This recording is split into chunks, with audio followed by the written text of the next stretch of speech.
بسم اللہ الرحمن الرحیم الف لام را تلک آیات الکتاب المبین صلوات۔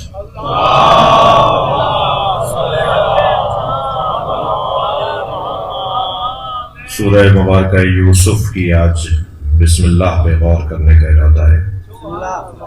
ممکن ہے ایک سوال ہو کہ بسم اللہ تو ہر سورہ کی بسم اللہ ہے، سورہ یوسف کی کون سی بسم اللہ ہے؟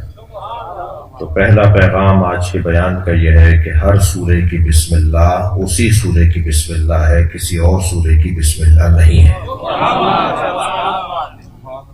تب ہی وہ ہر سورہ کی بسم اللہ ایک علیحدہ آیت شمار کی جائے گی۔ ظاہری طور پر تو وہی بے با ہے، سین ہے، میم ہے، پھر الف اللہ کا ہے، وہی اللہ کے اسم جلالہ میں لام ہے، پھر لام کی تکرار ہے، پھر ہا ہے، وہی الرحمن ہے، وہی الرحیم ہے۔ لیکن تفسیر عرفانی کے مطابق، عرفاء کی تفسیر کے مطابق، اہل دل کی تفسیر کے مطابق، اہل عرفان کی تفسیر کے مطابق ہر بسم اللہ علیحدہ ہے۔ یعنی سورہ بقرہ کی بسم اللہ وہ نہیں ہے جو سورہ قل هو اللہ کی بسم اللہ ہے، سورہ قل هو اللہ کی وہ بسم اللہ نہیں ہے جو سورہ الحمدللہ یعنی سورہ الحمد کی بسم اللہ ہے۔ تو ہر بسم اللہ کا پیغام اس سورہ کے مطابق ہے، تبھی تو وہ علیحدہ شمار کی جائے گی۔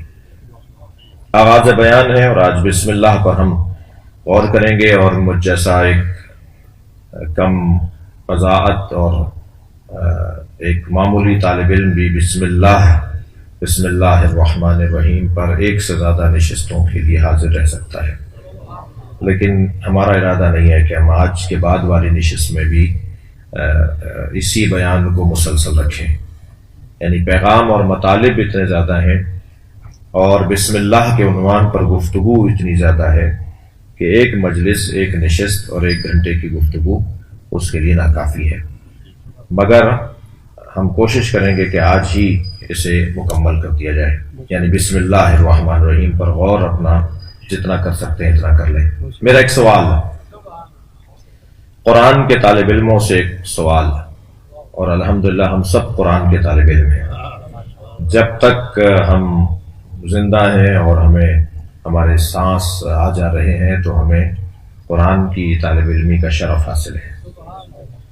قرآن کے طالب علموں سے سوال یہ ہے کہ اگر ہر سورہ کی بسم اللہ علیحدہ ہے، جو میں نے ابھی کہا، اور فقہاء اور علماء امامیہ کا یہی کہنا ہے، اور یہ مجالس تفسیر قرآن، عشرہ مجالس تفسیر قرآن طبق تعلیمات اہل بیت ہو رہی ہیں، تو جب اہل بیت کی تعلیمات کے مطابق تفسیر قرآن کا بیان ہے تو پھر ہم بات بھی وہی کریں گے جو اہل بیت کا مسلک، مکتب، فکر، نظریہ کہتا ہے۔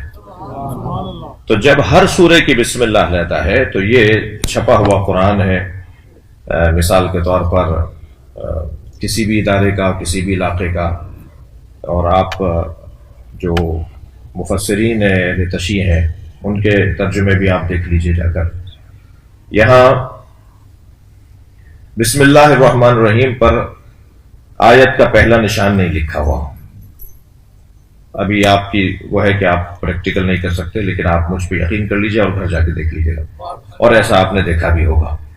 یہاں بسم اللہ الرحمن الرحیم کے اوپر نمبر 1 نہیں لکھا ہوا، آیت نمبر 1 لکھا ہوا ہے الف لام را تلک آیات الکتاب المبین۔ سورہ یوسف کی جو پہلی آیت بظاہر ہے اس پر 1 نمبر نشان لگا ہوا ہے، یعنی پہلی آیت وہ ہے۔ ہم ابھی کہہ رہے تھے کہ بسم اللہ اس سورہ کی آیت ہے، تو یہاں بسم اللہ پر نشان نہیں لگا ہوا، مگر اسی قرآن میں جب آپ سورہ الحمد میں جائیں گے تو سورہ الحمد کے اندر بسم اللہ کے اوپر پہلا نشان لگا ہوا ہے۔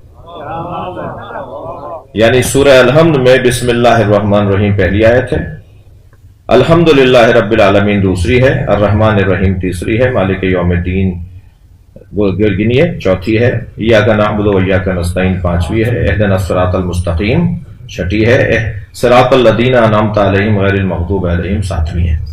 یعنی بسم اللہ ملا کر یہ 7 آیتوں والا سورہ ہے. مگر سورہ یوسف، اچھا سورہ بقرہ اسی کے برابر میں شروع ہو رہی ہے. سورہ بقرہ میں بسم اللہ الرحمن الرحیم کے آغاز میں بسم اللہ کے اختتام پر، یعنی سورہ کے آغاز میں بسم اللہ کے اختتام پہ آیت نمبر 1 نہیں لکھا ہوا، مگر الف لام میم پر 1 نمبر لکھا ہوا ہے. ذالک الکتاب لا ریب فیہ ھدی للمتقین نمبر 2 آیت نمبر 2. یہاں بسم اللہ سورہ الحمد میں بسم اللہ 1 آیت ہے، سورہ بقرہ میں بسم اللہ 1 آیت نہیں ہے. اور پھر ایسے قص الحاظہ آپ آگے چلے جائیے پورے قرآن کے اندر، جتنے بھی سورہ قرآن مجید کے ہیں ان میں بسم اللہ کو 1 آیت شمار نہیں کیا گیا ہے، یعنی جب بسم اللہ کے بعد والی آیت کو نمبر 1 شمار کیا گیا ہے. اس طرح 114 سورے ہیں تو 114 بسم اللہ ہونی چاہیے، 114 ہی ہیں بسم اللہ. مگر سورہ مبارکہ توبہ کی آغاز میں بسم اللہ نہیں ہے، اور سورہ مبارکہ نمل کے اندر بسم اللہ موجود ہے. تو اس طرح گنتی تو 114 کی پوری ہو رہی ہے. یعنی مگر سورہ توبہ کے اوپر بسم اللہ کیوں نہیں ہے بھائی؟ اس لیے کہ عذاب کی آیات سے متعلق ہے. تو سورہ نبا کیا ہے؟ آیات عذاب کی آیات پر مشتمل نہیں ہے تو کیا ہے؟ سورہ نبا میں بھی بسم اللہ نہیں ہونی چاہیے تھی. یعنی اگر کوئی یہ کہہ دے بسم اللہ کی گفتگو ہو رہی ہے، بسم اللہ ہو رہی ہے، صلوات پڑھے گا محمد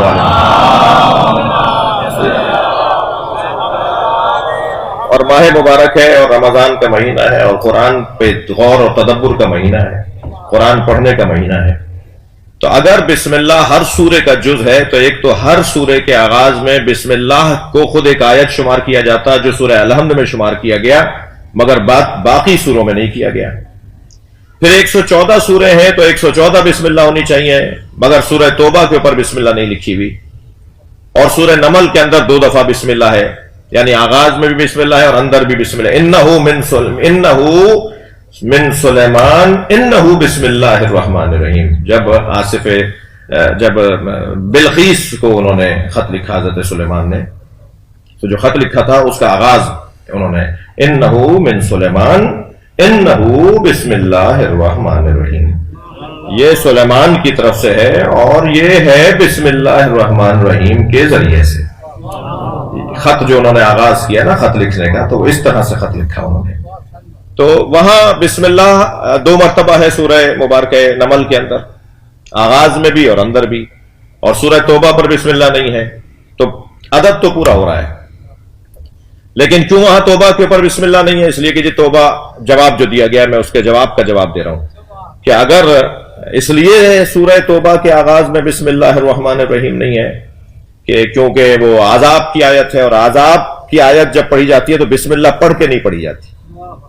یہ قرآن کی تلاوت کے آداب میں سے ہے کہ جب عذاب کی آیات آپ پڑھنے لگیں تو بسم اللہ نہیں پڑھیے گا، کیونکہ اس میں برکت نہیں چاہیے. ہاں اگر رحمت، مغفرت، جنت کی باتیں ہو رہی ہوں، ایک صلوات پڑھ لیں تو محمد والے.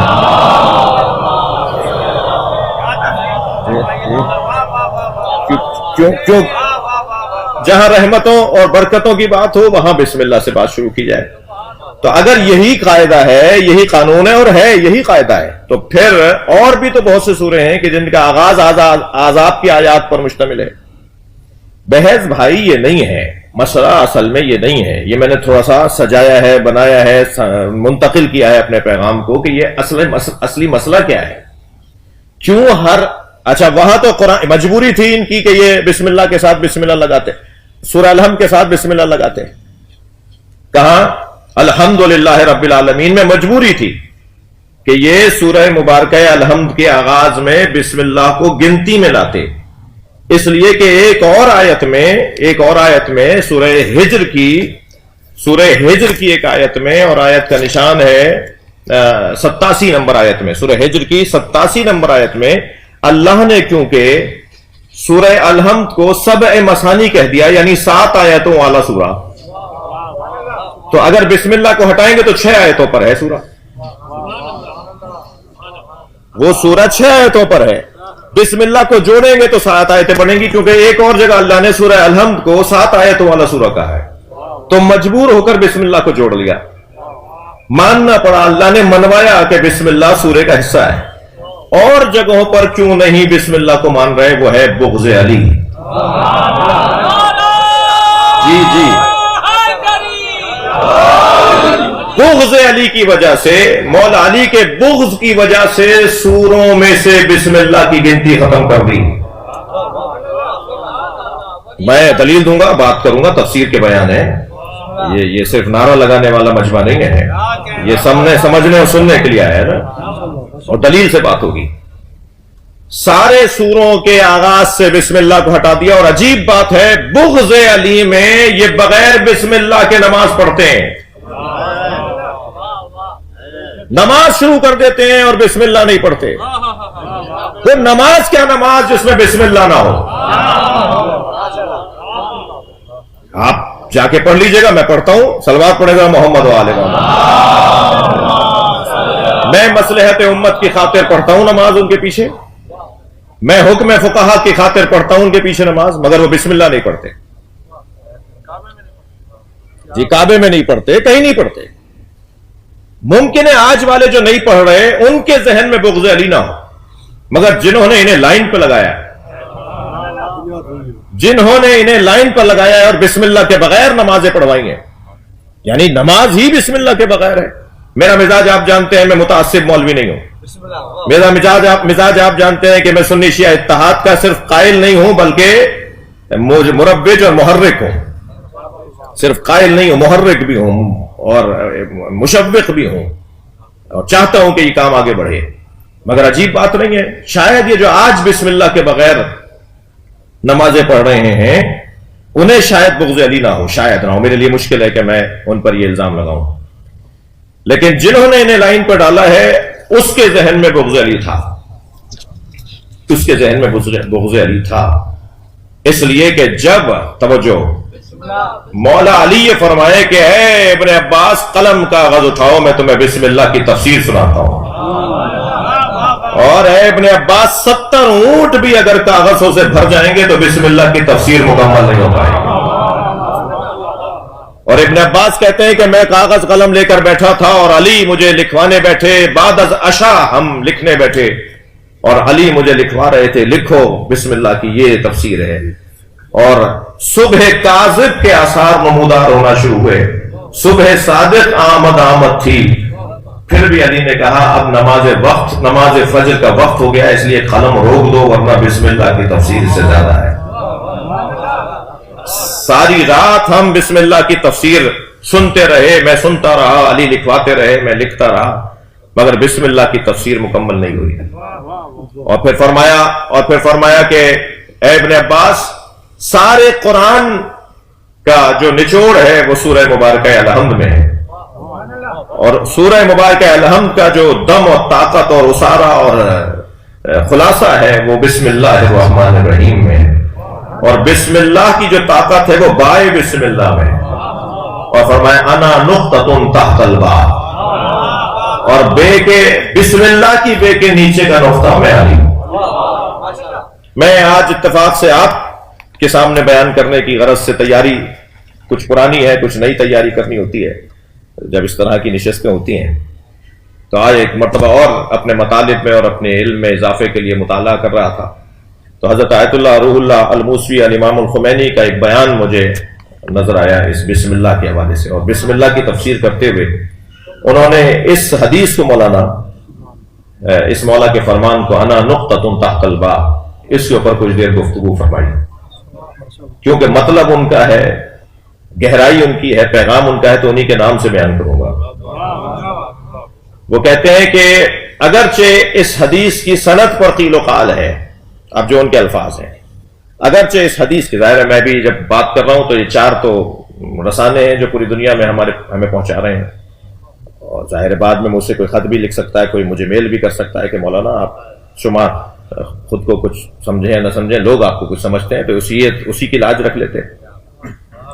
تو آپ اس کی سند کے اوپر آپ نے غور کی، آپ نے اس حدیث کی سند کے بارے میں کبھی توجہ کی ہے؟ تو میں اس کو ملحوظ رکھتے ہوئے بات کر رہا ہوں کہ خود حضرت آیت اللہ خمینی فرماتے ہیں کہ اگرچہ اس کی سند پر قیل و قال ہیں، مگر جنہوں نے نقل کیا ہے وہ بھی حیثیت میں کم نہیں ہے. جنہوں نے مولا علی کے اس فرمان کو نقل کیا ہے انا نقطۃ تحت الباء کہ میں بے کے نیچے کا نقطہ ہوں. وہ نقل کرنے والے بھی حیثیت میں کم لوگ نہیں ہیں. کہہ کون رہا ہے, کس نے بیان کیا ہے, کس نے لکھا ہے, اس کو بڑی اہمیت حامل ہے, اہمیت کی حامل بات ہوتی ہے. فرماتے ہیں, جملہ ہدیہ کر رہا ہوں جو انہوں نے فرمایا, فرماتے ہیں کہ یہ کہنا مولا علی کا, یہ فرمانا مولا علی کا کہ میں بے کے نیچے کا نقطہ ہوں, یہ علی کی ولایت کا پیغام ہے. اس لیے کہ با کے بغیر اسم اللہ نہیں ہے. الرحمن الرحیم کا مفہوم سمجھ میں نہیں آئے گا, سورہ الحمد سمجھ میں نہیں آئے گی, قرآن سمجھ میں نہیں آئے گا. اگر قرآن مکمل سمجھنا ہے تو با کو سمجھنا ہوگا, اسی کو ولایت کہا جاتا ہے. سیطرہ, تسلط, اختیار, سیطرہ, مکمل تسلط کسی وجود کے اوپر جب کسی کا ہو تو اسے ولایت کہا جائے گا. فلاں کی ولایت میں ہے. مولا کائنات یہ اپنی ولایت کا اعلان کر رہے ہیں. یہ بھی ذہن عالی میں ہے کہ بسم اللہ کے با کے نیچے کا نقطہ علی ہے. ہر با کے نقطے کو علی اپنے آپ, ہر با کا نقطہ علی نہیں ہے. توجہ کی دقت, ہر بے کے نیچے کا نقطہ علی نہیں ہے. بسم اللہ کی بے کے نیچے کا نقطہ علی ہے. اب اس کا نتیجہ کہاں لوں گا میں؟ صلوات پڑھے ذرا محمد وآلہ محمد. ایک اور صلوات نبی کی ذات کر دیا گا.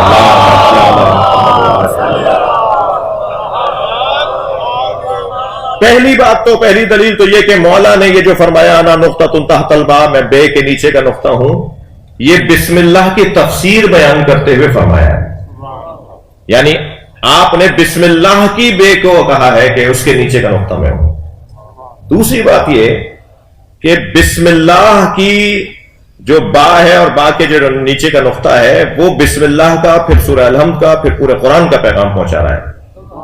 یعنی تمام تر پیغامات اس کے بعد شروع ہوں گے کہ جو بسم اللہ کی بے کے نیچے کا نقطہ ہے. لیکن جس بے کا کوئی مطلب ہی نہ ہو, جس بے سے کوئی شر ہو رہی ہو, جس بے سے کوئی فساد پھیلائی جا رہی ہو, ہر بے کے نیچے کا نقطہ نہیں, وہ بے کہ جس کے بعد اللہ کا کلام شروع ہوتا ہے. میری بات منتقل ہو گئی, مجھے اس پر خوشی ہے. صلوات پڑھیں محمد وآلہ محمد.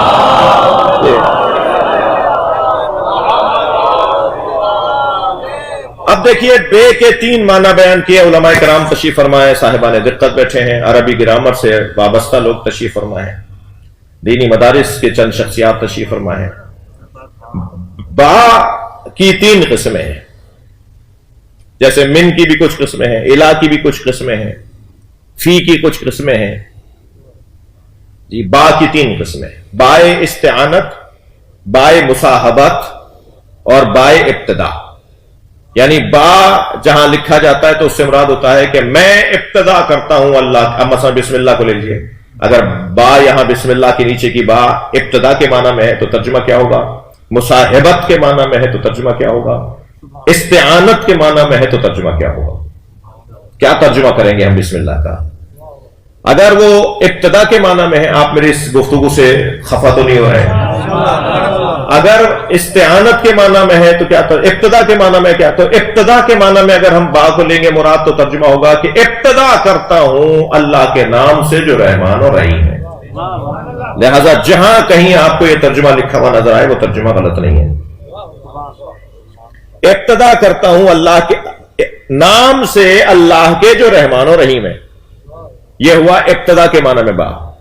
اور با اگر مصاحبت کے معنی میں ترجمہ ہوگا کہ اللہ کے نام کے ساتھ جو رحمان و رحیم ہے شروع کرتا ہوں. مصاحبت کے معنی میں اللہ کے جو رحمان و رحیم ہے اس کے نام کے ساتھ, اللہ جو نام ہے جو رحمان و رحیم ہے اس کے ساتھ شروع کرتا ہوں ابتدا کے معنی میں. اور اگر استعانت کے معنی میں ہو تو ترجمہ ہوگا کہ میں اللہ کے نام کی مدد سے شروع کرتا ہوں. ترجمہ ہوگا میں اللہ جو رحمان و رحیم ہے اس نام اللہ کی مدد سے شروع کرتا ہوں. اور با, یہ مدد کا کہاں سے پیغام ملا؟ با سے. با کون ہے؟ علی با یعنی اس کے نیچے. اچھا چلے تھوڑا سا اور میں اس کو اپنے کم سن ساتھیوں کے لیے، جتنا بھی بیان ہے نا، میرا ہو آپ کا ہو، حتیٰ ہماری جان قربان اللہ کے کلام کے ایک حرف کے اوپر، اللہ کا کلام بھی کلام ہے اور بیان ہے. دو طرح کا اللہ کا کلام ہے. ایک کتاب مکنون ہے جسے لا یمسہ الا المطہرون، جسے سوائے صاحبان طہارت کے کوئی مس نہیں کر سکتا، وہ کتاب مکنون میں ہے، وہ لوح محفوظ پر ہے. وہاں تک یہ قرآن منزل ہے جو اس وقت ہمارے پاس ہے، وہ قرآن مکنون ہے، یہ قرآن منزل ہے. وہ قرآن وہ ہے جہاں تک صرف چاہدہ معصومین کے کوئی نہیں پہنچ سکتا، اور یہ قرآن منزل ہے جو ہمارے پاس بھی ہے. تو جو قرآن منزل نزول کے خاندان کا لفظ ہے، یعنی کسی چیز کے اترنے کو نزول کہا جاتا ہے، کسی چیز کے چڑھنے کو صعود کہا جاتا ہے یا عروج کہا جاتا ہے. عربی میں کہیں گے یا عروج یا کہیں گے صعود، اور اترنے کو نزول کہیں گے. تو کوئی چیز اگر اترے تو وہ وہاں تھی نا جو یہاں آئی ہے. آپ کو اچھا لگتا ہے وہاں سے یہاں آئے، آپ معنویات میں اور مقامات میں اور عظمتوں کے عنوان میں ذرا جائیے، آپ کی وہ حیثیت ہو آپ یہاں آئے، آپ کو اچھا لگتا ہے. یہ جو وہاں سے یہاں آیا یہ ہماری ضرورت تھی، ہم کیونکہ وہاں نہیں جا سکتے تھے. ہماری پریشانی تھی کہ ہم کتاب مکنون تک نہیں جا سکتے تھے. ہم اس لیے منزل کیا ہے، اس کو ہمارے فہم کے مطابق ڈھالا ہے. جہاں تک ہم جا سکتے ہیں وہاں تک اسے ڈھالا گیا ہے، اس لیے منزل ہے. وہ مقرون ہے، وہاں وہ جائیں گے کہ جو جا سکتے ہیں، جنہیں قرآن نے کہا ہے کہ سوائے صاحبان طہارت کے کوئی اسے مس نہیں کر سکتا. تو اس قرآن کو تو ہر مجرم اٹھا لیتا ہے تو مس کرتا ہے. قرآن کہہ رہا نہیں کر سکتا، ہاں ہم مشاہدہ کریں کہ کر سکتے ہیں. قرآن کہہ رہا ہے کوئی صاحب غیر طہارت غیر مطہر اس کو مس نہیں کر سکتا. ہماری عدالتوں میں تو ہر شخص اٹھا لیتا ہے. تو ہم قرآن کی مانیں یا مشاہدے کو دیکھیں؟ تو یہ جو جسے مس نہ کرنے کی بات ہو رہی ہے وہ یہ قرآن نہیں ہے، وہ قرآن مکنون ہے. وہ قرآن ہے کہ جو لوح محفوظ کے اندر ہے، جو لفظوں میں ڈھلا ہوا نہیں ہے، جو الفاظ میں ڈھلا ہوا نہیں ہے. یہ قرآن منزل کیسے ہوا ہے؟ اچھا کیسے ہوا ہے؟ جبریل یہاں لے کر آئے اس لیے منزل ہوا ہے؟ نہیں، لفظوں میں ڈھل گیا ہے. لفظوں کے پنجرے میں، لفظوں کی قید میں اسے ڈھال دیا گیا ہے. اور جب لفظ کے قید میں ڈھال دیں گے تو 50 معنی بھی ایک لفظ کے ہوں پھر بھی 50 ہیں وہ، اور لفظ سے نکال دیں گے تو پھر 50 کی گنتی نہیں ہوگی. یعنی لفظوں میں ڈھلنے کے بعد یہ بہرحال محدود ہوا ہے، اسی لیے اسے منزل کہا جاتا ہے. ورنہ کیا اللہ کہیں اوپر بیٹھا ہے جو نیچے قرآن بھیج دیا اس نے؟ اللہ تو یہی ہے جہاں قرآن ہے، اللہ تو یہی ہے جہاں قرآن ہے. تو پھر منزل کیسے؟ اللہ نے نازل کیسے کر دیا اس کو؟ نہیں، لفظوں میں ڈھلنے کی وجہ سے منزل ہوا ہے. یعنی اپنی مقام اور جو اس کی جو کیفیت تھی اس سے نیچے آیا ہے، لفظوں میں ڈھل کر محدود ہوا ہے. یہ جب لفظوں میں ڈھل کر قرآن محدود ہو گیا، آپ کی دقت کا شکر گزار ہوں، جب قرآن لفظوں میں ڈھل کے محدود ہو گیا تو لفظ مجموعہ یا ترکیب ہے حروف کی. مثلا کلام ایک آیت، پورا ایک صفحہ، یہ پورا ایک بیان، یہ مشتمل ہے الفاظ پر. الفاظ ترکیب ہوتے ہیں حروف کی، اور حروف بن نہیں سکتے، یا لفظ میں اور بہتر کروں، حرف بن نہیں سکتا جب تک کہ نقطے کی مدد نہ ہو. آپ نقطوں کو عمودی لگانا شروع کر دیں، اوپر سے نیچے نقطہ لگانا شروع کر دیں، برابر برابر جوڑیں، الف بن جائے گا. افقی لگانا شروع کر دیں تو پھر ایک ایسی شکل بنے گی کہ جس کے اوپر 2 نقطے لگا دیں تو تا بن جائے گا، نیچے ایک نقطہ لگا دیں تو بے بن جائے گا. نقطوں کا مجموعہ حروف ہیں، حروف کا مجموعہ الفاظ ہیں، الفاظ کا مجموعہ کلمات اور جملات اور بیان ہے، اور قرآن بیان ہے. اور علی مولا فرما رہے انا نقطہ تو تحت الباء، میں بے کے نیچے کا نقطہ ہوں. جی، نقطہ تمام تر معلومات کو اگر سمیٹا جائے تو وہ نقطہ بن جاتا ہے. میں جدید سائنس اور آج کے سوشل میڈیا اور آج کے کمپیوٹر کے اوپر نہیں جاؤں گا، وہ آپ کو مجھ سے زیادہ پتا ہے. لیکن اتنا ضرور ہے کہ نقطوں کے مجموعے سے حروف اور حروف کے مجموعے سے الفاظ اور الفاظ سے کلام اور بیان قرآن کی صورت میں ہوا یہ کہ چونکہ بسم اللہ پر سب سے زیادہ تاکید مولا علی کی تھی، یعنی علی بغیر بسم اللہ والوں کو پسند نہیں کرتے تھے، شدید آپ ناراضگی کا اظہار فرماتے تھے ان لوگوں پر جو بسم اللہ کے بغیر بات کرتے ہو۔ یہی میں اپنے سماج سے بھی بات کرنا چاہوں گا، اپنے معاشرے سے بھی بات کرنا چاہوں گا۔ ہم بڑی بڑی اہم ترین نشستوں میں اور میٹنگوں میں اور اجلاسات کے اندر بیٹھے ہوتے ہیں، اور جب چراغ محفل ہمارے سامنے آتا ہے تو ہم بھول جاتے ہیں کہ آغاز کلام میں بسم اللہ پڑھنا چاہیے۔ بسم اللہ کے بغیر ہم اپنی گفتگو شروع نہیں کرنی چاہیے۔ کوئی بات نہیں، اگر آپ غیر مسلموں کے ساتھ بیٹھے ہوئے ہیں تب بھی تو آپ کا یہ بولنا اللہ کی خاطر ہے، اور بسم اللہ الرحمن الرحیم پڑھنا در حقیقت اپنے آپ کو خالص کر کے اپنے مالک کے حوالے کرنا ہے، اور جب ہم اپنے آپ کو خالص کر کے اپنے مالک کے حوالے کر دیتے ہیں تو پھر مالک کی غیب سے مددیں شروع ہوتی ہیں، وہ چاہے سیاسی نشستیں ہوں، وہ معاشی نشستیں ہوں، وہ اقتصادی نشستیں ہوں، وہ دینی ہوں یا ظاہری طور پر غیر دینی نشستیں ہوں، ان میں اگر بسم اللہ سے ہم نے بات کو شروع کیا تو اس کی برکتیں وہ ہیں جو علی چاہتے ہیں، مولا چاہتے ہیں۔ مولا کیونکہ سب سے زیادہ، لہذا فخر الدین رازی تفسیر کبیر کے اندر کہتے ہیں کہ میں نماز میں بسم اللہ کو جہرن پڑھنے کا حکم دوں گا، اس لیے کہ علی نماز میں بسم اللہ کو اونچی آواز میں پڑھتے تھے، اور کیوں علی پڑھتے تھے اور میں علی کے پڑھنے کو کیوں دلیل قرار دے رہا ہوں، اس لیے کہ میں نے یہ حدیث صحیح پائی ہے کہ نبی نے فرمایا الحق مع علی و علی مع الحق، حق علی کے ساتھ ہے اور علی حق کے ساتھ، تو جو علی کہے گا، جو علی کرے گا وہ بات صحیح ہوگی۔ اور علی بن ابی طالب کا پیغام یہ ہے کہ بسم اللہ اونچی آواز میں پڑھا جائے، چاہے وہ نماز فجر کی ہو چاہے وہ ظہر کی ہو۔ نماز ظہر آپ خفائی پڑھتے ہیں، دھیمے لہجے میں پڑھتے ہیں، گلے میں پڑھتے ہیں، اور نماز فجر آپ جہری پڑھتے ہیں، یعنی گلے سے پڑھتے ہیں کہ سنیں آپ بھی سنیں، دوسرا بھی کوئی سننا چاہے تو سن لیں، لیکن دونوں نمازوں میں بسم اللہ کو جہرن پڑھنا ہے، چاہے پوری نماز آپ دھیمی لہجے میں پڑھ رہے ہو، بسم اللہ علی مولا کا حکم ہے اونچی آواز میں پڑھو۔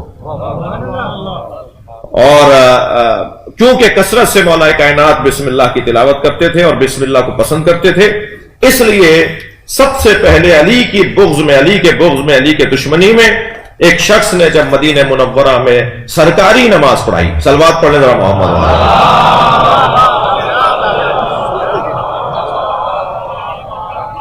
جب سرکاری نماز انہوں نے پڑھائی تو انہوں نے نماز پہلی مرتبہ، کیونکہ خلفاء ثلاثہ کے زمانے میں جو تین حکومت خلفاء کے زمانے میں بسم اللہ وہ اونچی آواز میں پڑھتے تھے، بسم اللہ پڑھتے تھے نماز میں، وہ یہ اہل سنت کی کتابوں سے ہمارے پاس حوالے ہیں۔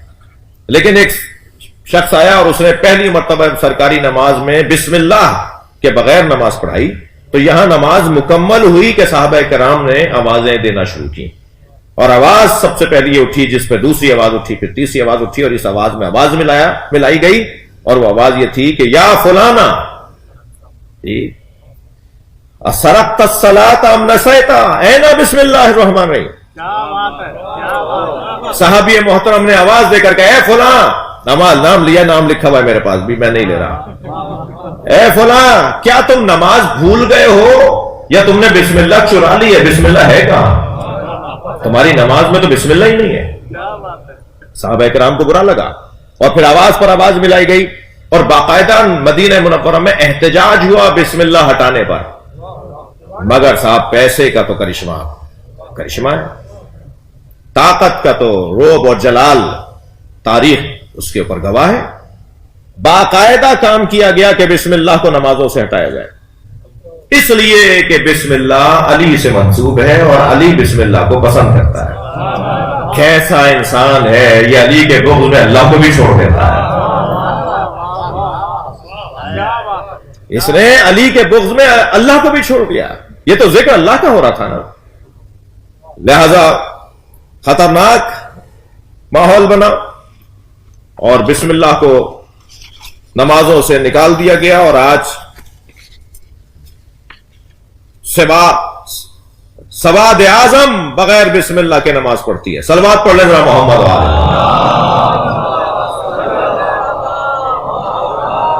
اس سے بہتر اور بلند صلوات نبی اللہ۔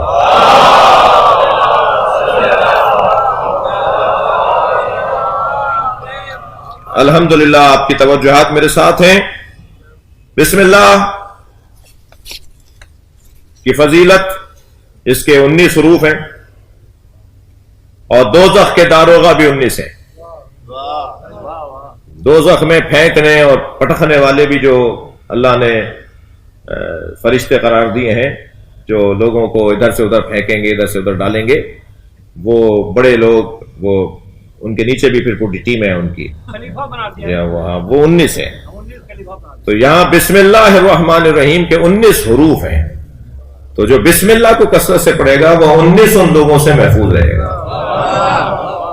جن کے ہاتھ میں کل کوئی پریشانی ہماری آ سکتی ہے، یعنی ہم پریشان ہو سکتے ہیں جن کے ہاتھوں، لہذا ان سے بچنے کے لیے ایک رستہ یہ ہے کہ بسم اللہ کو کثرت سے پڑھا جائے۔ اور نبی مکرم جب معراج پہ تشریف لے گئے تو آپ نے دیکھا کہ 4 وسیع اور گہری نہریں بہ رہی ہیں، دودھ کی نہر ہے، شہد کی نہر ہے، پانی کی نہر ہے اور شراب طہورہ کی نہر ہے۔ اور ان نہروں کا جو منبع ہے اور جہاں سے وہ نکل رہی ہیں ان کا اندازہ نہیں ہو رہا کہ یہ چلی کہاں سے ہیں اور آ کہاں سے رہی ہیں۔ سرکار نے ہماری خاطر سوال کر لیا تاکہ روایت بن جائے اور آج یہاں بیان ہو جائے، ورنہ سرکار اس لیے تو سوال نہیں کر رہے کہ انہیں پتہ نہیں ہے۔ سرکار نے جبریل امی علیہ السلام سوال کر لیا کہ جبریل، یہ دودھ کی، شہد کی، پانی کی اور شراب طہورہ کی جو نہریں ہیں یہ کہاں سے آ رہی ہیں؟ آئیے میں آپ کو دکھاتا ہوں یہ کہاں سے آ رہی ہیں۔ جبریل لے کے چلے سرکار کو، تو ایک جگہ اب ہم اندازہ نہیں بتا سکتے کتنا بڑا لکھا ہوتا بسم اللہ الرحمن الرحیم۔ بسم اللہ کی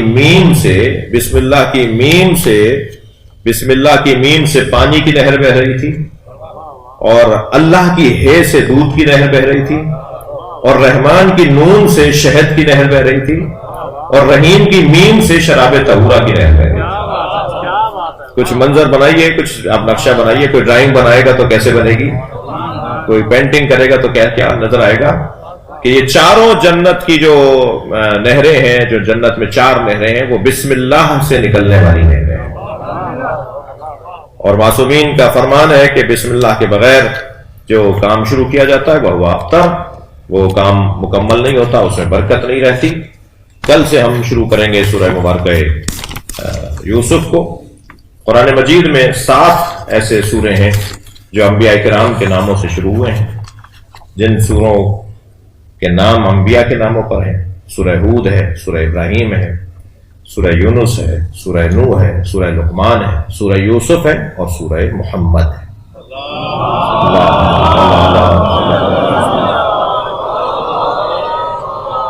تو یہ جو انبیاء کرام کے ناموں کے سورے ہیں، ان کے اندر ان انبیاء سے متعلق بہت کچھ پیغام ہے۔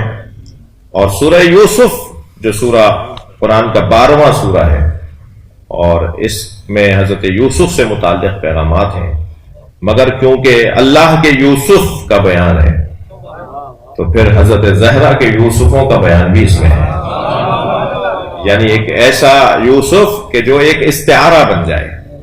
یوسف ابن یعقوب ہے یا یوسف ایک استعارہ ہے، یوسف ایک علامت ہے، یوسف ایک نشانی ہے، یوسف ایک کردار ہے۔ حسین ابن علی ایک شخصیت کا نام ہے، یہ ایک استعارہ اور ایک کردار کا نام ہے، جسے علامہ اقبال نے کہا ہے حقیقت ابدی ہے مقام شبیری، بدلتے رہتے ہیں انداز کوفی و شامی۔ حسین ابن علی تو ایک شخصیت کا نام ہے، مگر مقام شبیری ایک ذمہ داری کا نام ہے۔ ایسے ہی حضرت یوسف حضرت یعقوب کے بیٹے ضرور ہیں، مگر کردار کے عنوان سے دیکھیں تو ایک استعارہ ہے۔ انہیں دیکھتے رہیں تو ہر زمانے کا یوسف ان مشکلوں سے نکل سکتا ہے۔ کل سے ہم حضرت یوسف کے نام کے سورے پہ غور کریں گے، اور انشاءاللہ یہ بیان ہمارا کچھ اپنی منزلوں کو آگے طے کرے گا۔ دعا کریں گے پروردگار عالم کی بارگاہ میں، یا اللہ ہمیں بیٹھنے اور بولنے کو عبادت شمار فرما، ہم پر رحمتیں اور برکتیں نازل فرما، امام زمانہ کے ظہور میں تعجیل فرما، جن مرحومین کے نام ابتدا میں لیے گئے ان کی مغفرت کے لیے سورہ فاتحہ تلاوت فرمائیں۔ الرحمن أعوذ بالله من الشيطان الرجيم بسم الله الرحمن الرحيم وبه نستعين وهو خير ناصر ومعين وصلى الله على سيدنا مولانا بالقاسم محمد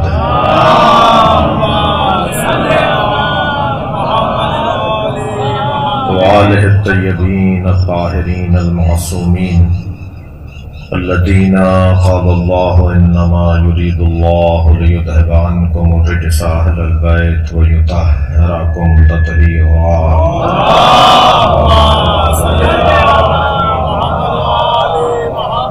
ولعنة الله على أعدائهم أجمعين من يوم عداوتهم إلى قيام يوم الدين أما بعد قال الحكيم في قرآن الكريم بسم الله الرحمن الرحيم الف لام را تلك آیات الکتاب المبین صلوات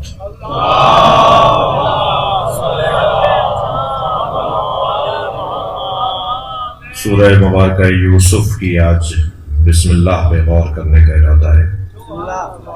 ممکن ہے ایک سوال ہو کہ بسم اللہ تو ہر سورہ کی بسم اللہ ہے، سورہ یوسف کی کون سی بسم اللہ ہے؟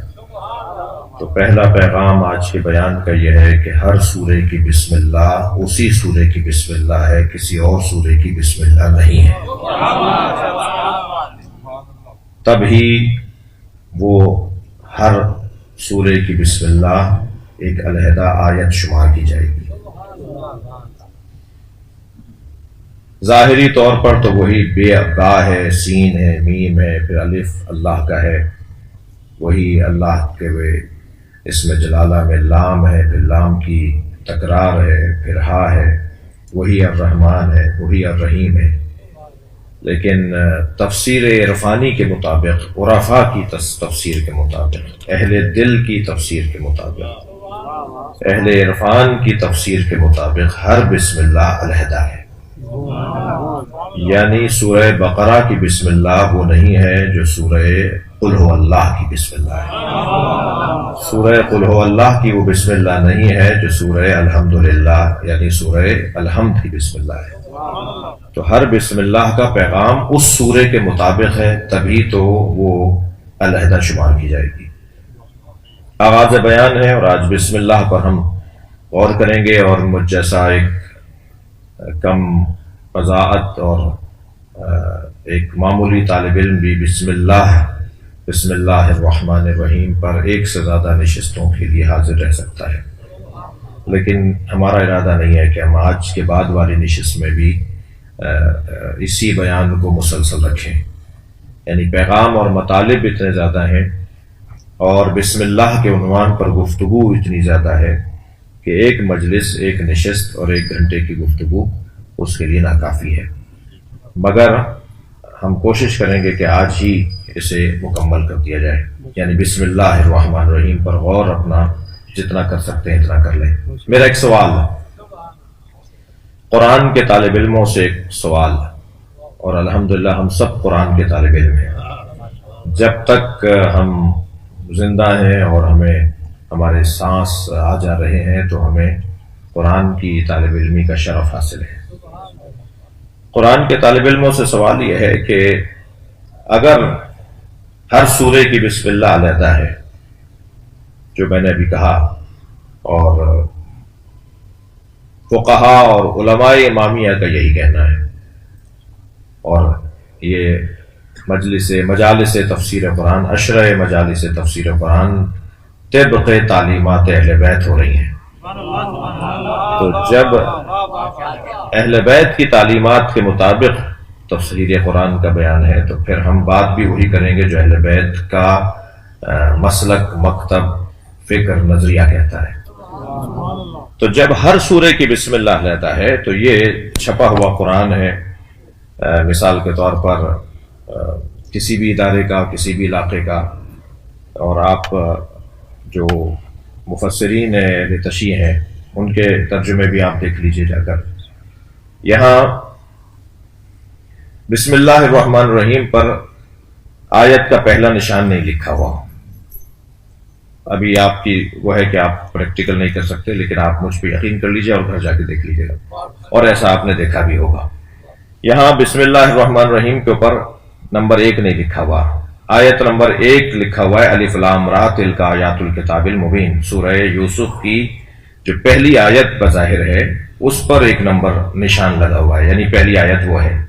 ہم ابھی کہہ رہے تھے کہ بسم اللہ اس سورہ کی آیت ہے، تو یہاں بسم اللہ پر نشان نہیں لگا ہوا، مگر اسی قرآن میں جب آپ سورہ الحمد میں جائیں گے تو سورہ الحمد کے اندر بسم اللہ کے اوپر پہلا نشان لگا ہوا ہے، یعنی سورہ الحمد میں بسم اللہ الرحمن الرحیم پہلی آیت ہے، الحمدللہ رب العالمین دوسری ہے، الرحمن الرحیم تیسری ہے، مالک یوم الدین وہ گنیے چوتھی ہے، ایاک نعبد و ایاک نستعین پانچویں ہے، اہدنا الصراط المستقیم چھٹی ہے، صراط الذین انعمت علیہم غیر المغضوب علیہم ساتویں ہے۔ یعنی بسم اللہ ملا کر یہ 7 آیتوں والا سورہ ہے۔ مگر سورہ یوسف، اچھا سورہ بقرہ اسی کے برابر میں شروع ہو رہی ہے۔ سورہ بقرہ میں بسم اللہ الرحمن الرحیم کے آغاز میں بسم اللہ کے اختتام پر، یعنی سورہ کے آغاز میں بسم اللہ کے اختتام پہ 1 نمبر آیت نمبر 1 نہیں لکھا ہوا، مگر الف لام میم پر 1 نمبر لکھا ہوا ہے۔ ذالک الکتاب لا ریب فیہ ھدی للمتقین نمبر 2 آیت نمبر 2۔ یہاں بسم اللہ سورہ الحمد میں بسم اللہ 1 آیت ہے، سورہ بقرہ میں بسم اللہ 1 آیت نہیں ہے، اور پھر ایسے قص الہٰذا آپ آگے چلے جائیے پورے قرآن کے اندر، جتنے بھی سورہ قرآن مجید کے ہیں ان میں بسم اللہ کو 1 آیت شمار نہیں کیا گیا ہے، یعنی جب بسم اللہ کے بعد والی آیت کو نمبر 1 شمار کیا گیا ہے۔ اس طرح 114 سورے ہیں تو 114 بسم اللہ ہونی چاہیے، 114 ہی ہیں بسم اللہ، مگر سورہ مبارکہ توبہ کی آغاز میں بسم اللہ نہیں ہے، اور سورہ مبارکہ نمل کے اندر بسم اللہ موجود ہے، تو اس طرح گنتی تو 114 کی پوری ہو رہی ہے۔ یعنی مگر سورہ توبہ کے اوپر بسم اللہ کیوں نہیں ہے بھائی؟ اس لیے کہ عذاب کی آیات سے متعلق ہے، تو سورہ نبا کیا ہے؟ آیات عذاب کی آیات پر مشتمل نہیں ہے تو کیا ہے؟ سورہ نبا میں بھی بسم اللہ نہیں ہونی چاہیے تھی۔ یعنی اگر کوئی یہ کہہ دے بسم اللہ کی گفتگو ہو رہی ہے، بسم اللہ ہو رہی ہے، صلوات پڑھے گا محمد والا،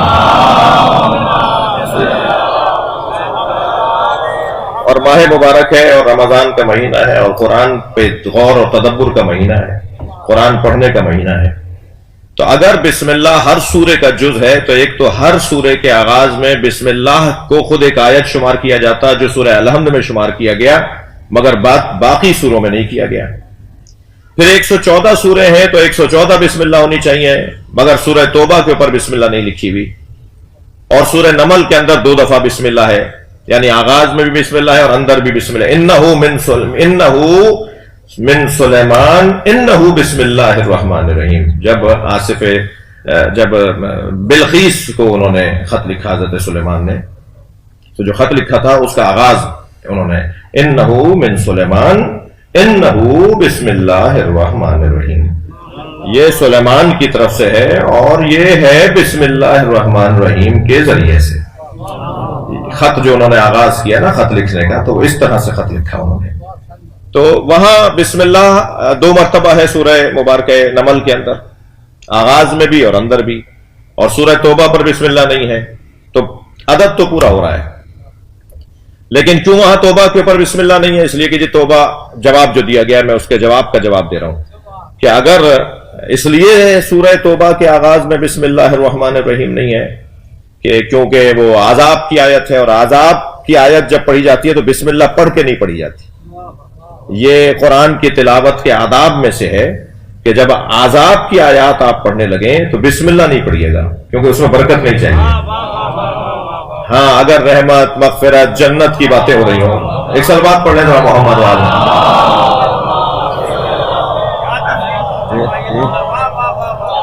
کیوں جہاں رحمتوں اور برکتوں کی بات ہو وہاں بسم اللہ سے بات شروع کی جائے۔ تو اگر یہی قاعدہ ہے، یہی قانون ہے، اور ہے یہی قاعدہ ہے، تو پھر اور بھی تو بہت سے سورے ہیں کہ جن کا آغاز عذاب کی آیات پر مشتمل ہے۔ بحث بھائی یہ نہیں ہے، مسئلہ اصل میں یہ نہیں ہے، یہ میں نے تھوڑا سا سجایا ہے، بنایا ہے، منتقل کیا ہے اپنے پیغام کو کہ یہ اصلی مسئلہ کیا ہے، کیوں ہر اچھا وہاں تو قرآن مجبوری تھی ان کی کہ یہ بسم اللہ کے ساتھ بسم اللہ لگاتے، سورہ الحمد کے ساتھ بسم اللہ لگاتے، کہاں الحمدللہ رب العالمین میں مجبوری تھی کہ یہ سورہ مبارکہ الحمد کے آغاز میں بسم اللہ کو گنتی میں لاتے، اس لیے کہ ایک اور آیت میں سورہ ہجر کی ایک آیت میں، اور آیت کا نشان ہے 87 نمبر آیت میں، سورہ ہجر کی 87 نمبر آیت میں اللہ نے کیونکہ سورہ الحمد کو 7 مثانی کہہ دیا، یعنی 7 آیتوں والا سورہ، تو اگر بسم اللہ کو ہٹائیں گے تو 6 آیتوں پر ہے سورہ،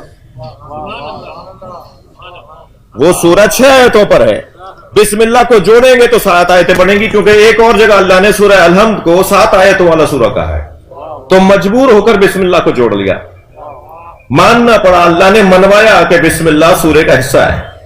اور جگہوں پر کیوں نہیں بسم اللہ کو مان رہے، وہ ہے بغض علی،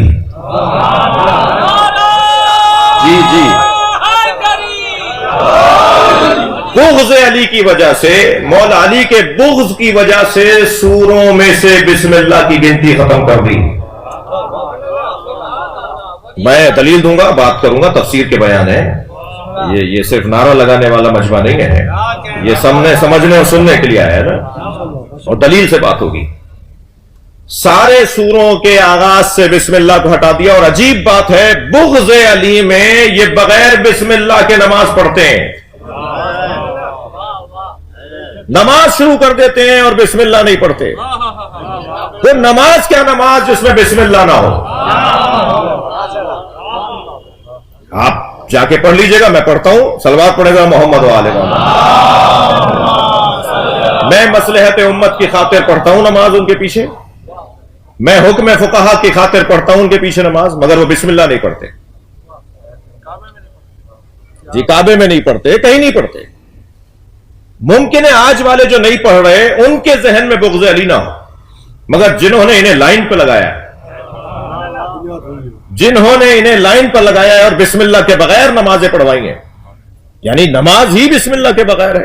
میرا مزاج آپ جانتے ہیں، میں متعصب مولوی نہیں ہوں، میرا مزاج آپ جانتے ہیں کہ میں سنی شیعہ اتحاد کا صرف قائل نہیں ہوں بلکہ مربج اور محرک ہوں، صرف قائل نہیں ہوں، محرک بھی ہوں اور مشوق بھی ہوں، اور چاہتا ہوں کہ یہ کام آگے بڑھے، مگر عجیب بات نہیں ہے، شاید یہ جو آج بسم اللہ کے بغیر نمازیں پڑھ رہے ہیں انہیں شاید بغض علی نہ ہو، شاید نہ ہو، میرے لیے مشکل ہے کہ میں ان پر یہ الزام لگاؤں، لیکن جنہوں نے انہیں لائن پر ڈالا ہے اس کے ذہن میں بغض علی تھا، اس کے ذہن میں بغض علی تھا، اس لیے کہ جب توجہ مولا علی یہ فرمائے کہ اے ابن عباس قلم کاغذ اٹھاؤ، میں تمہیں بسم اللہ کی تفسیر سناتا ہوں، اور اے ابن عباس 70 اونٹ بھی اگر کاغذوں سے بھر جائیں گے تو بسم اللہ کی تفسیر مکمل نہیں ہو پائے گی۔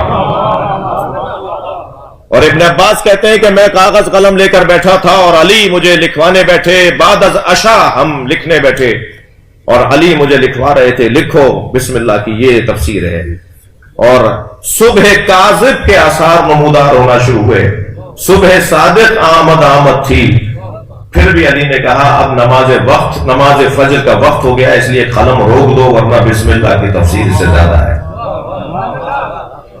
ساری رات ہم بسم اللہ کی تفسیر سنتے رہے، میں سنتا رہا، علی لکھواتے رہے، میں لکھتا رہا، مگر بسم اللہ کی تفسیر مکمل نہیں ہوئی۔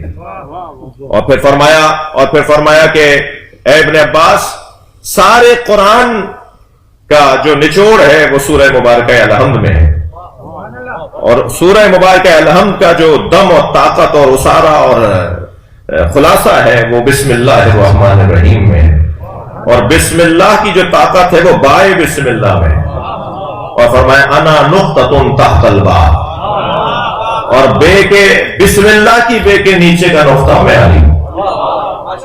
میں آج اتفاق سے آپ کے سامنے بیان کرنے کی غرض سے تیاری کچھ پرانی ہے، کچھ نئی تیاری کرنی ہوتی ہے جب اس طرح کی نشستیں ہوتی ہیں، تو آج ایک مرتبہ اور اپنے مطالب میں اور اپنے علم میں اضافے کے لیے مطالعہ کر رہا تھا، تو حضرت آیت اللہ روح اللہ الموسوی الامام الخمینی کا ایک بیان مجھے نظر آیا اس بسم اللہ کے حوالے سے، اور بسم اللہ کی تفسیر کرتے ہوئے انہوں نے اس حدیث کو مولانا اس مولا کے فرمان کو انا نقطۃ تحت الباب، اس کے اوپر کچھ دیر گفتگو فرمائی، کیونکہ مطلب ان کا ہے، گہرائی ان کی ہے، پیغام ان کا ہے، تو انہی کے نام سے بیان کروں گا۔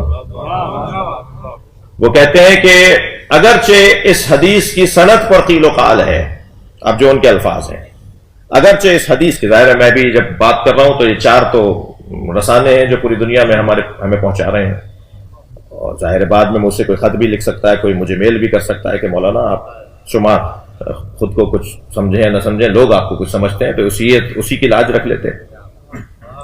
تو آپ اس کی سند کے اوپر آپ نے غور کی، آپ نے اس حدیث کی سند کے بارے میں کبھی توجہ کی ہے؟ تو میں اس کو ملحوظ رکھتے ہوئے بات کر رہا ہوں کہ خود حضرت آیت اللہ خمینی فرماتے ہیں کہ اگرچہ اس کی سند پر قیل و قال ہیں، مگر جنہوں نے نقل کیا ہے وہ بھی حیثیت میں کم نہیں ہے۔ جنہوں نے مولا علی کے اس فرمان کو نقل کیا ہے، انا نقطۃ تحت الباب، کہ میں بے کے نیچے کا نقطہ ہوں، وہ نقل کرنے والے بھی حیثیت میں کم لوگ نہیں ہیں۔ کہہ کون رہا ہے، کس نے بیان کیا ہے، کس نے لکھا ہے، اس کو بڑی اہمیت اہمیت کی حامل بات ہوتی ہے۔ فرماتے ہیں، جملہ ہدیہ کر رہا ہوں جو انہوں نے فرمایا، فرماتے ہیں کہ یہ کہنا مولا علی کا، یہ فرمانا مولا علی کا کہ میں بے کے نیچے کا نقطہ ہوں، یہ علی کی ولایت کا پیغام ہے۔ اس لیے کہ با کے بغیر اسم اللہ نہیں ہے، الرحمن الرحیم کا مفہوم سمجھ میں نہیں آئے گا، سورہ الحمد سمجھ میں نہیں آئے گی، قرآن سمجھ میں نہیں آئے گا۔ اگر قرآن مکمل سمجھنا ہے تو با کو سمجھنا ہوگا، اسی کو ولایت کہا جاتا ہے۔ سیطرہ، تسلط، اختیار، سیطرہ، مکمل تسلط کسی وجود کے اوپر جب کسی کا ہو تو اسے ولایت کہا جائے گا، فلاں کی ولایت میں ہے۔ مولا کائنات یہ اپنی ولایت کا اعلان کر رہے ہیں۔ یہ بھی ذہن عالی میں ہے کہ بسم اللہ کے با کے نیچے کا نقطہ علی ہے، ہر با کے نقطے کو علی اپنے آپ، ہر با کا نقطہ علی نہیں ہے۔ توجہ کی دقت، ہر بے کے نیچے کا نقطہ علی نہیں ہے، بسم اللہ کی بے کے نیچے کا نقطہ علی ہے۔ اب اس کا نتیجہ کہاں لوں گا میں؟ صلوات پڑھے ذرا محمد وآل محمد۔ ایک اور صلوات نبی کی ذات کر دیا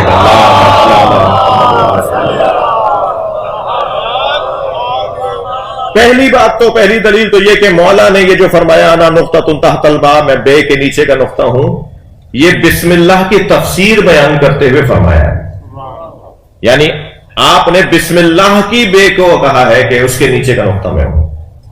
دوسری بات یہ کہ بسم اللہ کی جو با ہے اور با کے جو نیچے کا نقطہ ہے وہ بسم اللہ کا، پھر سورہ الحمد کا، پھر پورے قرآن کا پیغام پہنچا رہا ہے، یعنی تمام تر پیغامات اس کے بعد شروع ہوں گے کہ جو بسم اللہ کی بے کے نیچے کا نقطہ ہے۔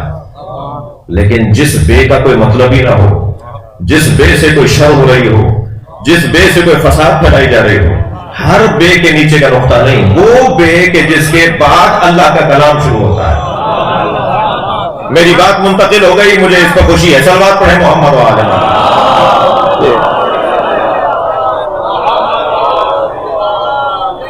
اب دیکھیے بے کے 3 معنی بیان کیے، علماء کرام تشریف فرمائے، صاحبان دقت بیٹھے ہیں، عربی گرامر سے وابستہ لوگ تشریف فرمائے، دینی مدارس کے چند شخصیات تشریف فرمائے۔ با کی 3 قسمیں ہیں، جیسے من کی بھی کچھ قسمیں ہیں، الہ کی بھی کچھ قسمیں ہیں، فی کی کچھ قسمیں ہیں جی۔ با کی 3 قسمیں، بائے استعانت، بائے مصاحبت اور بائے ابتدا۔ یعنی با جہاں لکھا جاتا ہے تو اس سے مراد ہوتا ہے کہ میں ابتدا کرتا ہوں اللہ، اب مثلا بسم اللہ کو لے لیجیے، اگر با یہاں بسم اللہ کے نیچے کی با ابتدا کے معنی میں ہے تو ترجمہ کیا ہوگا؟ مصاحبت کے معنی میں ہے تو ترجمہ کیا ہوگا؟ استعانت کے معنی میں ہے تو ترجمہ کیا ہوگا؟ کیا ترجمہ کریں گے ہم بسم اللہ کا؟ اگر وہ ابتدا کے معنی میں ہے، آپ میری اس گفتگو سے خفا تو نہیں ہو رہے ہیں؟ اگر استعانت کے معنی میں ہے تو کیا، ابتدا کے معنی میں کیا؟ تو ابتدا کے معنی میں اگر ہم با کو لیں گے مراد تو ترجمہ ہوگا کہ ابتدا کرتا ہوں اللہ کے نام سے جو رحمان اور رحیم ہے۔ لہذا جہاں کہیں آپ کو یہ ترجمہ لکھا ہوا نظر آئے وہ ترجمہ غلط نہیں ہے۔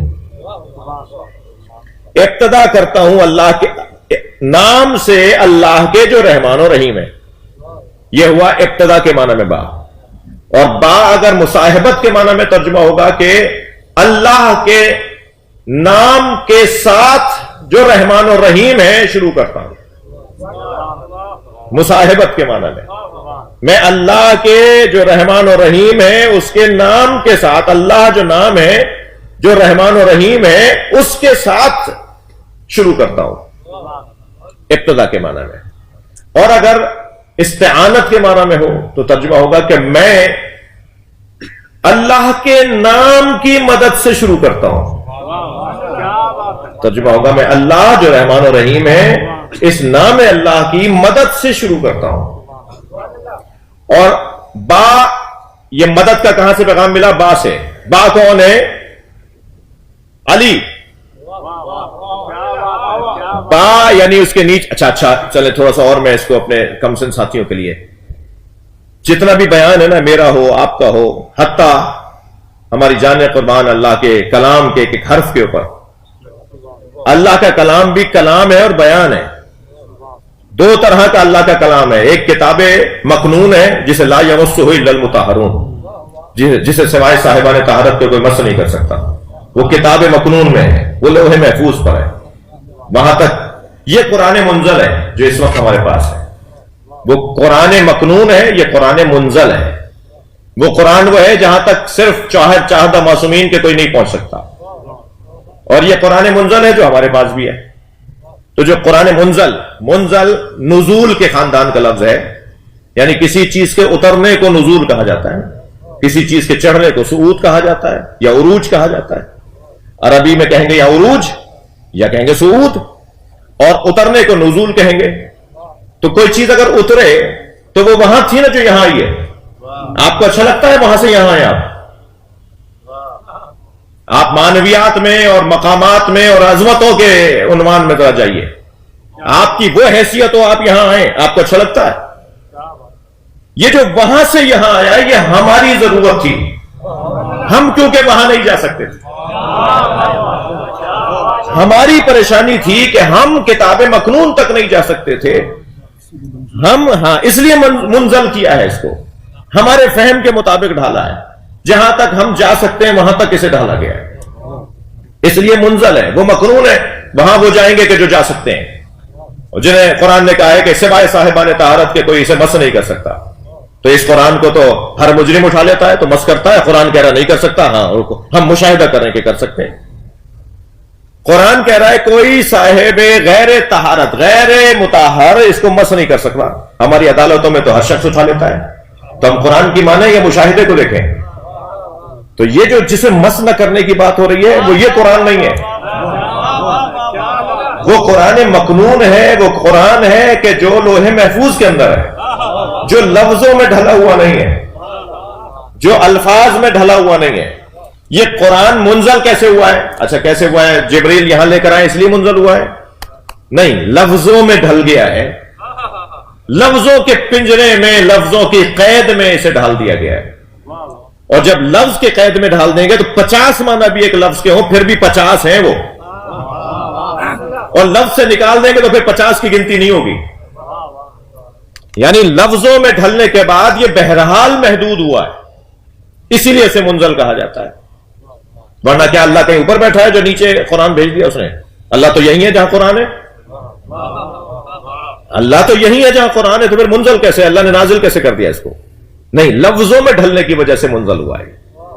یعنی اپنی مقام اور جو اس کی جو کیفیت تھی اس سے نیچے آیا ہے، لفظوں میں ڈھل کر محدود ہوا ہے.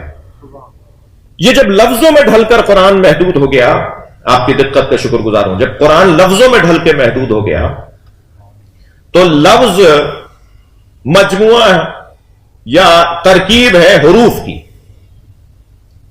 مثلا کلام ایک آیت، پورا ایک صفحہ، یہ پورا ایک بیان، یہ مشتمل ہے الفاظ پر. الفاظ ترکیب ہوتے ہیں حروف کی، اور حروف بن نہیں سکتے، یا لفظ میں اور بہتر کروں، حرف بن نہیں سکتا جب تک کہ نقطے کی مدد نہ ہو. آپ نقطوں کو عمودی لگانا شروع کر دیں، اوپر سے نیچے نقطہ لگانا شروع کر دیں، برابر برابر جوڑیں، الف بن جائے گا۔ افقی لگانا شروع کر دیں تو پھر ایک ایسی شکل بنے گی کہ جس کے اوپر دو نقطے لگا دیں تو تا بن جائے گا، نیچے ایک نقطہ لگا دیں تو بے بن جائے گا۔ نقطوں کا مجموعہ حروف ہیں، حروف کا مجموعہ الفاظ ہیں، الفاظ کا مجموعہ کلمات اور جملات اور بیان ہے، اور قرآن بیان ہے۔ اور علی مولا فرما رہے انا نقطۃ تحت الباء، میں بے کے نیچے کا نقطہ ہوں جی۔ نقطہ تمام تر معلومات کو اگر سمیٹا جائے تو وہ نقطہ بن جاتا ہے۔ میں جدید سائنس اور آج کے سوشل میڈیا اور آج کے کمپیوٹر کے اوپر نہیں جاؤں گا، وہ آپ کو مجھ سے زیادہ پتا ہے، لیکن اتنا ضرور ہے کہ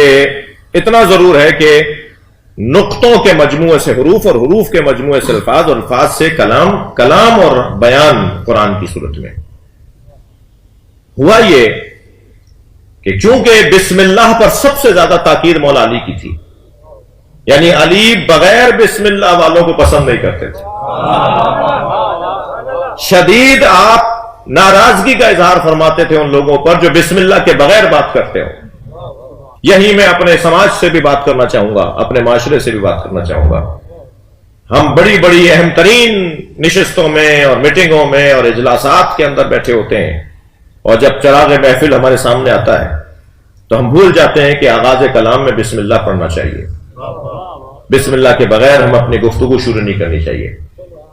کوئی بات نہیں، اگر آپ غیر مسلموں کے ساتھ بیٹھے ہوئے ہیں تب بھی تو آپ کا یہ بولنا اللہ کی خاطر ہے، اور بسم اللہ الرحمن الرحیم پڑھنا در حقیقت اپنے آپ کو خالص کر کے اپنے مالک کے حوالے کرنا ہے، اور جب ہم اپنے آپ کو خالص کر کے اپنے مالک کے حوالے کر دیتے ہیں تو پھر مالک کی غیب سے مددیں شروع ہوتی ہیں، وہ چاہے سیاسی نشستیں ہوں، وہ معاشی نشستیں ہوں، وہ اقتصادی نشستیں ہوں، وہ دینی ہو یا ظاہری طور پر غیر دینی نشستیں ہوں، ان میں اگر بسم اللہ سے ہم نے بات کو شروع کیا تو اس کی برکتیں وہ ہیں جو علی چاہتے ہیں، مولا چاہتے ہیں۔ مولا کیونکہ سب سے زیادہ، لہذا فخر الدین رازی تفسیر کبیر کے اندر کہتے ہیں کہ میں نماز میں بسم اللہ کو جہرن پڑھنے کا حکم دوں گا، اس لیے کہ علی نماز میں بسم اللہ کو اونچی آواز میں پڑھتے تھے۔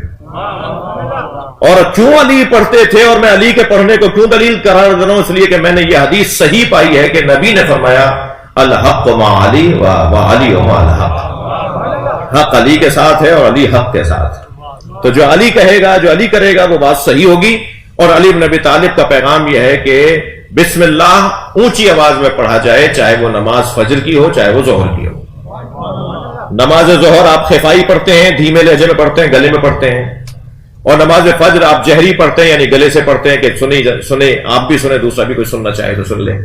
لیکن دونوں نمازوں میں بسم اللہ کو جہرن پڑھنا ہے، چاہے پوری نماز آپ دھیمی لہجے میں پڑھ رہے ہو، بسم اللہ علی مولا کا حکم ہے اونچی آواز میں پڑھو۔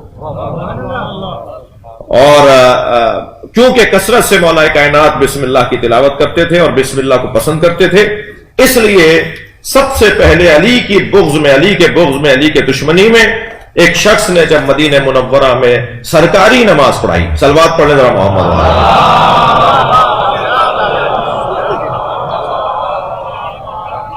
جب سرکاری نماز انہوں نے پڑھائی تو انہوں نے نماز پہلی مرتبہ، کیونکہ خلفائے ثلاثہ کے زمانے میں تین حکومت خلفاء کے زمانے میں بسم اللہ وہ اونچی آواز میں پڑھتے تھے، بسم اللہ پڑھتے تھے نماز میں، وہ یہ اہل سنت کی کتابوں سے ہمارے پاس سوال ہے۔ لیکن ایک شخص آیا اور اس نے پہلی مرتبہ سرکاری نماز میں بسم اللہ کے بغیر نماز پڑھائی، تو یہاں نماز مکمل ہوئی کہ صحابہ کرام نے آوازیں دینا شروع کی، اور آواز سب سے پہلی یہ اٹھی جس پہ دوسری آواز اٹھی، پھر تیسری آواز اٹھی، اور اس آواز میں آواز ملائی گئی، اور وہ آواز یہ تھی کہ یا فلانا سرقت الصلاۃ ام نسیت اینا بسم اللہ الرحمن الرحیم۔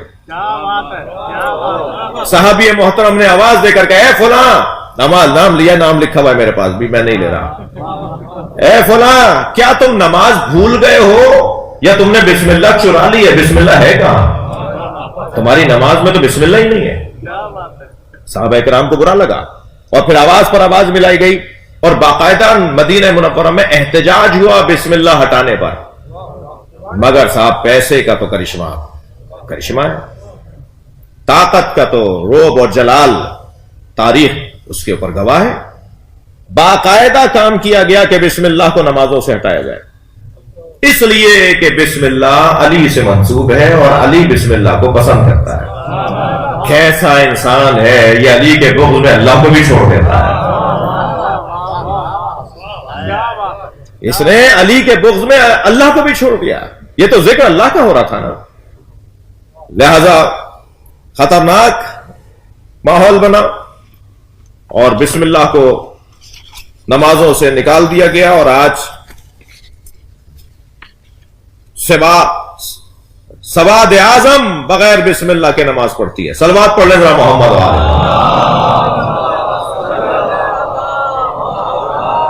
اس سے بہتر اور بلند صلوات نبی اللہ۔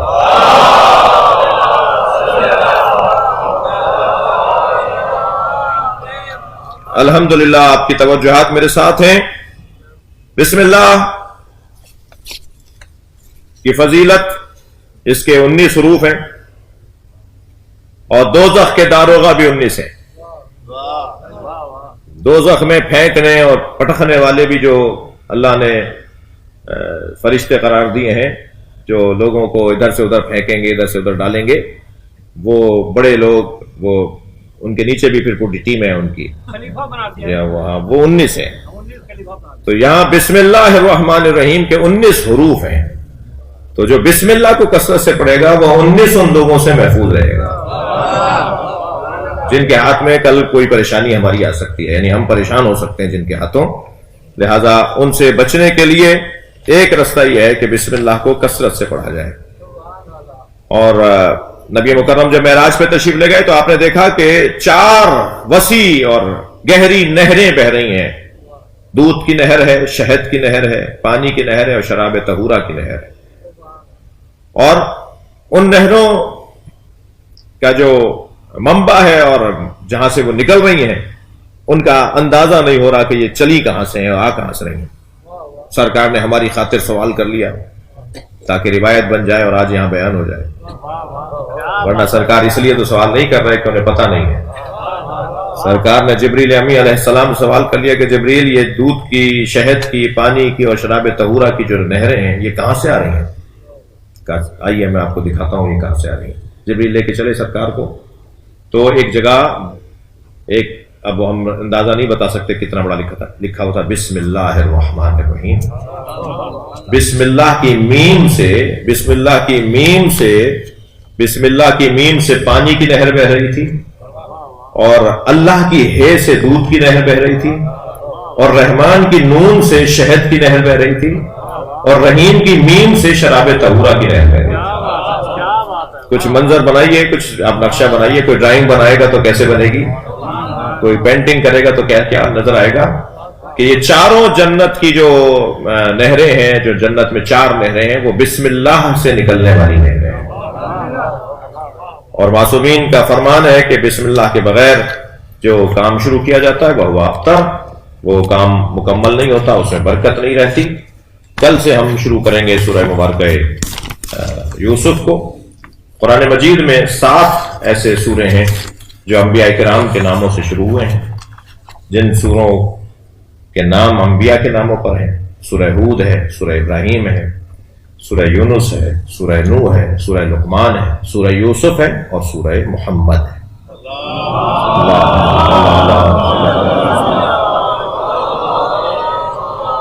تو یہ جو انبیاء کرام کے ناموں کے سورے ہیں، ان کے اندر ان انبیاء سے متعلق بہت کچھ پیغام ہے۔ اور سورہ یوسف جو سورہ قرآن کا 12واں سورہ ہے، اور اس میں حضرت یوسف سے متعلق پیغامات ہیں، مگر کیونکہ اللہ کے یوسف کا بیان ہے تو پھر حضرت زہرا کے یوسفوں کا بیان بھی اس میں ہے، یعنی ایک ایسا یوسف کہ جو ایک استعارہ بن جائے۔ یوسف ابن یعقوب ہے یا یوسف ایک استعارہ ہے، یوسف ایک علامت ہے، یوسف ایک نشانی ہے، یوسف ایک کردار ہے۔ حسین ابن علی ایک شخصیت کا نام ہے، یہ ایک استعارہ اور ایک کردار کا نام ہے، جسے علامہ اقبال نے کہا ہے حقیقت ابدی ہے مقام شبیری، بدلتے رہتے ہیں انداز کوفی و شامی. حسین ابن علی تو ایک شخصیت کا نام ہے، مگر مقام شبیری ایک ذمہ داری کا نام ہے.